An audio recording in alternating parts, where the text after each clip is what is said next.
Pessoal, vamos então para o fator de correção de Van 't Hoff.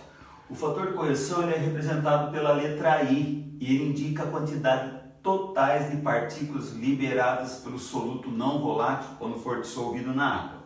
Bom, tem a formulinha dele que é 1 mais alfa vezes Q menos 1.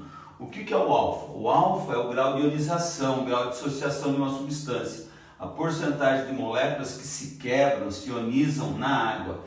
E o Q é o número de íons liberados pela substância. Então, por exemplo, ó, a 20 graus Celsius, o ácido sulfúrico tem alfa 61%.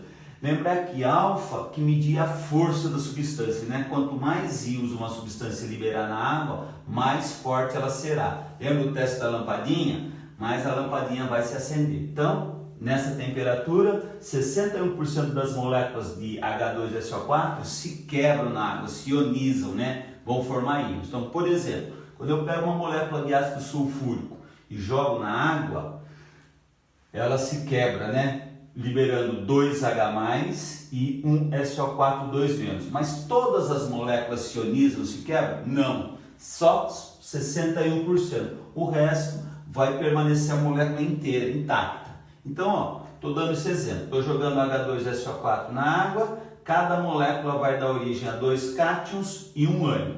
Então, nessa equaçãozinha aqui, quanto equivaleria o Q, que é a quantidade de íons? 3. Então, ele está liberando 2 cátions, 2 íons positivos e um íon negativo, um ânion, né? No total, então, 3 íons. Mas lembrando que daquelas 100 moléculas, 61 vão sofrer ionização. E o resto, 39 vão permanecer intactas. Então, ó, no meu exemplo aqui, ó, se eu jogar 100 moléculas de H2SO4 na água, 61 vão sofrer esse processo aqui, vão se ionizar, né? Então, ó, olhando os coeficientes, a gente mantém a proporção de cada 61 moléculas que sofrem ionização, se transforma em 122H+, e 61 SO4 2-, né? Lembrando que o resto, né, vão permanecer intactos. E o que importa em propriedades coligativas é a quantidade de partículas que vão estar dissolvidas na água. Então agora vamos somar tudo. Então vamos pensar naquelas 100 moléculas. Eu joguei 100 moléculas na água, daquelas 100, 61 se ionizaram. Então 61 moléculas vão desaparecer, se transformando em 122 cátions, H+, 61 ânions, SO4 2-, e aquelas moléculas que não se quebraram, a gente vai contar também, né? Então, no total, daquelas 100 moléculas dissolvidas na água, eu vou ter 222 partículas. Essa quantidade de íons, mais aquela quantidade de moléculas que não se quebraram. Ou, então, de 100 se transformar em 222.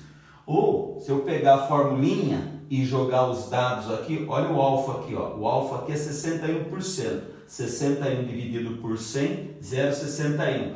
Qual era a quantidade de íons liberado pelo ácido sulfúrico? 3, né? 2 cátions e um ânion. Coloquei aqui, fiz a conta. Então a gente tem que pensar assim, cada molécula de H2SO4 vai liberar na água 2,22 partículas. Ou, como no meu caso aqui, ó, se eu jogasse 100 moléculas, iriam liberar 222 partículas.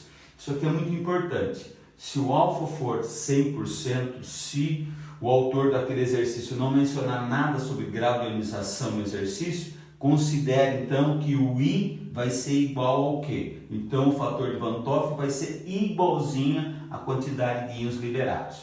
Tá bom? Um abração, até mais.